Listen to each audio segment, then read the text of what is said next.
Salud, amigas y amigos de La Iguana Televisión. Les habla el periodista Clodovaldo Hernández. Este es el programa de entrevistas cara a cara que hacemos con gran gusto para todas y todos ustedes, bajo la conciencia de dar información y formación política para nuestra audiencia. Se aproxima ya el 1 de mayo, conmemoración, porque hay que insistir en que esto no es una celebración, sino una conmemoración debido a cuál fue el origen de esta fecha, el Día Internacional del Trabajador y de la Trabajadora, como se debe decir en estos tiempos. Para hablar sobre este tema tengo conmigo a Adelmo Becerra. Él es dirigente del Sindicato Nacional de Trabajadores del Instituto Nacional de Capacitación y Educación Socialista, el INSES, Sintra-INSES, y es participante del Frente Popular en Defensa del Salario y del Frente Nacional de Lucha de Clase de los Trabajadores. Bueno, Adelmo, bienvenido, y te pregunto, ¿cuál es el clima general en el que la clase trabajadora venezolana, en este caso, recibe este 1 de mayo?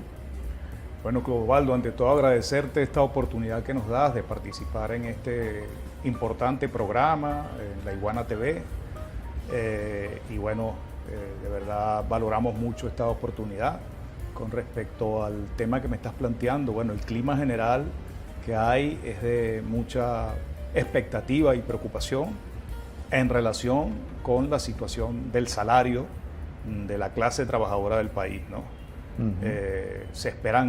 Hay una expectativa con respecto a anuncios presidenciales relacionados con ajustes salariales. Sin embargo, no hay hasta el momento ninguna vocería oficial ni del Ejecutivo Nacional ni del Foro de Diálogo Social Tripartito que viene funcionando en el país desde finales del mes de abril de 2002 y se ha reunido 3 veces hasta el momento. Ningún anuncio sobre que exista una propuesta ya definida para presentarle al presidente de la República en relación con un ajuste salarial urgente para la situación crítica que tienen las grandes mayorías trabajadoras del país, el pueblo trabajador venezolano, en relación con la cuantía, con la cantidad del salario mínimo, el cual en estos momentos está poco más de los $5 mensuales, como comparación al valor del dólar, pues, ¿no? Eso es algo sin precedentes en nuestra historia, ¿no? y muy grave. Entonces, hay una gran expectativa con respecto a eso. Nosotros vemos que hay una situación que amerita una decisión urgente por parte del Ejecutivo Nacional de mejorar el ingreso salarial de los trabajadores, ¿no? Y que eso representa una legítima aspiración del pueblo trabajador venezolano, del conjunto de la población venezolana, y que debería tener una respuesta, ¿no? También es cierto, y lo confirma toda esta situación que se ha develado con el escándalo de corrupción recientemente sucedido en el país, que está en desarrollo las investigaciones al respecto, que no era una cantidad, un ingreso tan pequeño como se decía. Entonces parece que es mucho más, y esto le quita mucha fuerza al argumento que se había venido usando de que no había ninguna manera de mejorar la condición salarial de los trabajadores venezolanos, particularmente de los trabajadores del sector público, de la administración pública y de las empresas del Estado. Entonces hay una legítima aspiración de que esa situación pueda comenzar a remontarse, a revertirse, y también es importante que el Estado venezolano, el Ejecutivo Nacional, en un proceso de transparencia pueda comunicar a la población, que está en su legítimo derecho de exigirlo, cuál es el estado de los ingresos del país en este momento y cuáles han sido en los últimos años. Pues hay un problema ahí con la información de parte del Instituto Nacional de Estadística, del Banco Central de Venezuela, que no es actualizada, que es con mucho retraso, y que entonces nos pone a ciegas sobre cuál es el verdadero estado de los ingresos del país, tanto externos como los ingresos tributarios internos. Pues. La UNET se debilita.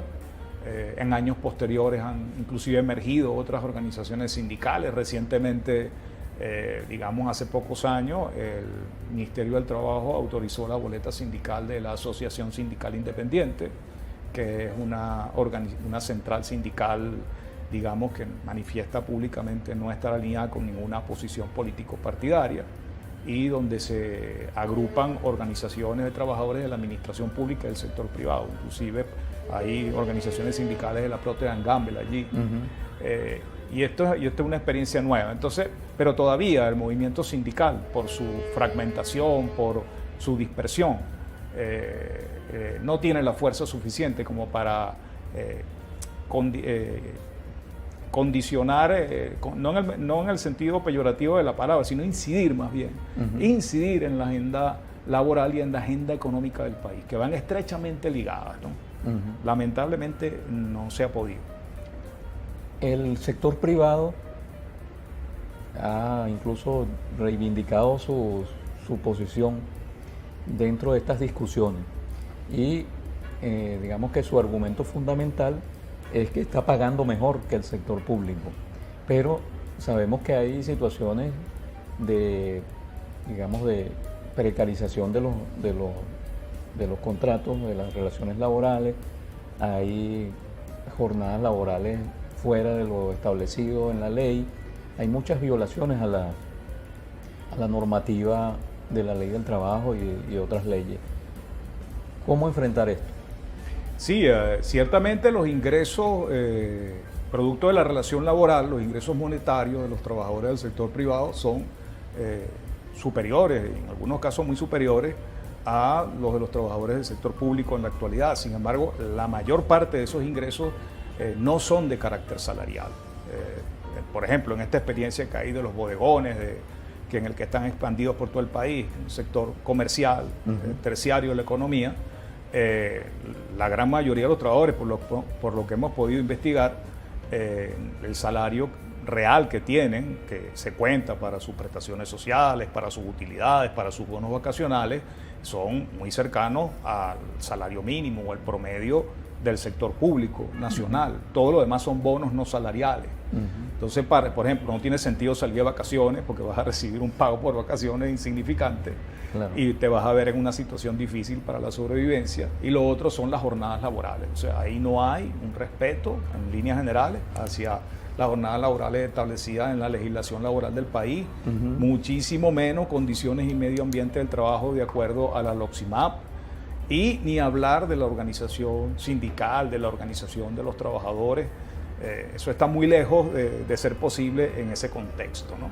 Entonces ahí hay un retroceso en cuanto al ejercicio de los derechos laborales, aunque pueda haber un mayor ingreso producto de la relación laboral, que lo que permite en todo caso es satisfacer las necesidades vitales para poder seguir trabajando por parte de esos trabajadores y sostenerse en los trabajos, porque antes de esa situación un trabajador no tenía ni para sostenerse y sencillamente desistía, pues prefería trabajar por su cuenta, ir a la economía informal para poder siquiera comer. Ahora no, por lo menos pueden satisfacer la alimentación mínimamente, y eso les permite, y algunas necesidades como vestido, ropa mínimamente, y eso les permite continuar laborando. Es una reproducción vital de la fuerza de trabajo en ese sector, hasta ahí, pero no más allá de ahí. Otro aspecto en el que hay muchas quejas, muchas denuncias con bastante base, es el relativo a la remuneración de los jubilados y pensionados, ¿no? Que en algún momento llegó a ser, digamos, muy favorable para gente. Recuerdo que incluso algunas personas que ya tenían la edad, pues, renunciaron a sus trabajos porque sentían que podían vivir de la pensión del Seguro Social. Esto se ha revertido completamente y el sector de los jubilados y pensionados es quizás el más débil, el más vulnerable en este momento de todo el mundo laboral.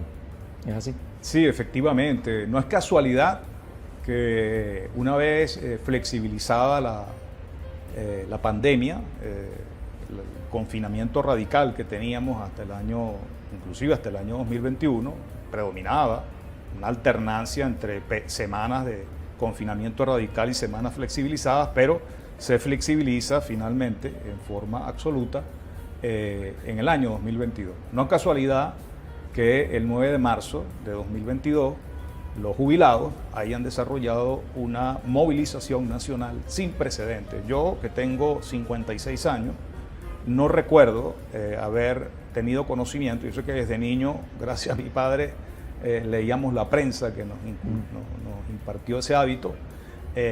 No recuerdo ninguna acción de esta magnitud. Sí recuerdo lo de los viejitos pensionados reclamando, y cuando les lanzaban el agua de las ballenas en los años 90, por ejemplo.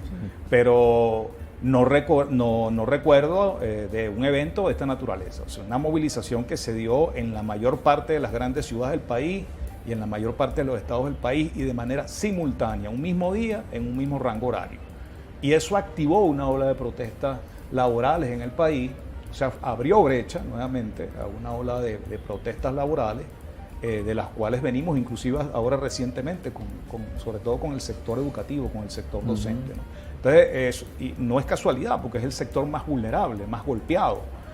Hoy en día, así tengas la pensión de jubilación y la pensión de vejez simultáneamente, y así te reconozcan el ticket de alimentación en la jubilación, como jubilado, como en el caso del INSE, donde yo laboro y donde soy dirigente sindical, eso no significa en términos de ingresos absolutamente nada. Es un ingreso simbólico que no permite ni siquiera cubrir las más elementales necesidades alimenticias. Ya para finalizar, Adelmo, quisiera ver un poco el panorama global, ¿no? Vemos las grandes protestas también de los pensionados o aspirantes a pensionados en Francia, porque se está elevando la edad de jubilación en estos países industrializados. Vemos un clima general en el mundo donde hay esclavitud, semiesclavitud, trabajo infantil, trabajo de gente de la tercera edad. Hay situaciones realmente dramáticas de explotación en el mundo. Estamos en una regresión histórica respecto a las grandes conquistas que se habían conseguido en el siglo XX. Sí, es así, ¿no? Inclusive hay acontecimientos, voy a poner el caso a nivel internacional, el caso de Francia es un caso muy emblemático, ¿no? Pero por ejemplo, aquí en el país, te mencioné ahorita esa movilización de jubilados que han seguido participando de las protestas laborales en el país durante el último año de manera masiva. Tenemos una situación, por ejemplo, en el INSE, donde somos sindicato. Los jubilados nuestros están muy vulnerados, muy golpeados, mientras por lo menos los trabajadores de la sede nacional reciben cada mes y medio un suministro de una bolsa de alimentos. Los jubilados no tienen una asignación de una bolsa de alimentos ni siquiera allí, mucho menos en el resto del país. Y el conjunto de los trabajadores del INSE en el resto del país tampoco la tienen. Entonces eso demuestra una situación de exclusión que agudiza la vulneración por deficiencia de ingresos de sus pensiones de nuestros jubilados. Hace 2 días, por ejemplo, tenían derecho los jubilados al comedor de la sede nacional, donde está la presidencia del INSE, donde está el presidente Wickelmann Ángel, y se les informó que solo iban a tener la posibilidad de comer 50 de ellos, cuando el promedio de los que comen allí a nivel diario oscila entre unos 80 a 100 jubilados, ¿no? Entonces se han venido quedando jubilados sin comer porque hay un tope establecido con las comidas, cuando eso es un derecho contractual, nuestra convención colectiva lo garantiza. Pero eso es lo que denota, está el caso del INSE, pero denota una tendencia general de solo invertir, y en el caso del Estado son unas inversiones mínimas, ¿no? Ínfimas, pero solo invertir en los trabajadores que están laborando. O sea, aquellos que laboraron, que no le generan al capitalismo privado grandes ganancias y que no le generan a nivel del Estado una prestación de servicios que en ese momento le genere alguna utilidad a la empresa o a la institución, entonces eso va quedando relegado, ¿no? Y parece más una formalidad lo del pago de las pensiones y las jubilaciones que realmente el reconocimiento de un derecho y de una conquista histórica, que es mundial, pues, ¿no? Y que es gracias a la lucha de los trabajadores a lo largo de la historia. Vemos que Venezuela no es un país socialista, más bien es un país predominantemente capitalista y lo seguirá siendo por mucho tiempo por lo que se ve, pero en un gobierno que quiere avanzar hacia el socialismo y que además está dirigido por una persona que viene del movimiento sindical, estemos, digamos, compartiendo las mismas conductas de los países neoliberales y del mundo industrializado.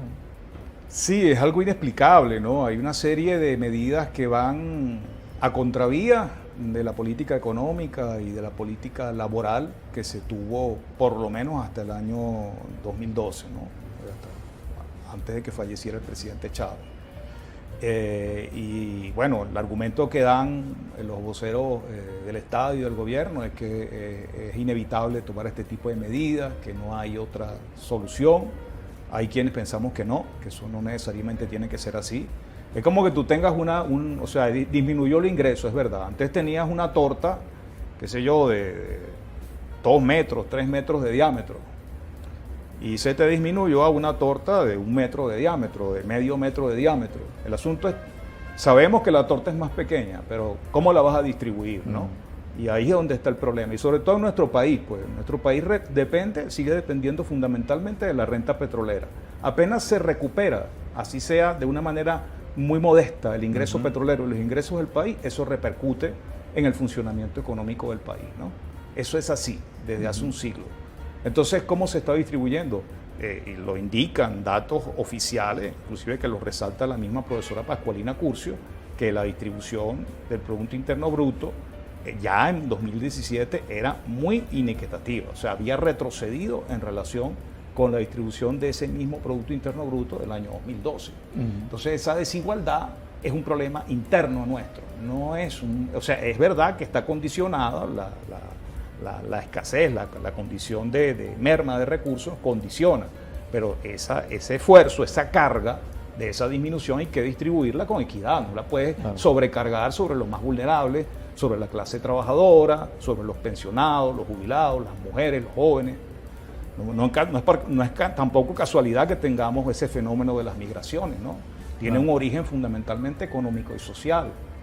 Sí, fundamentalmente por la falta de oportunidades, ¿no?, en el campo laboral. Así es. Bueno, le doy las gracias entonces a Delmo Becerra, dirigente sindical del Instituto Nacional de Capacitación y Educación Socialista, el INSES,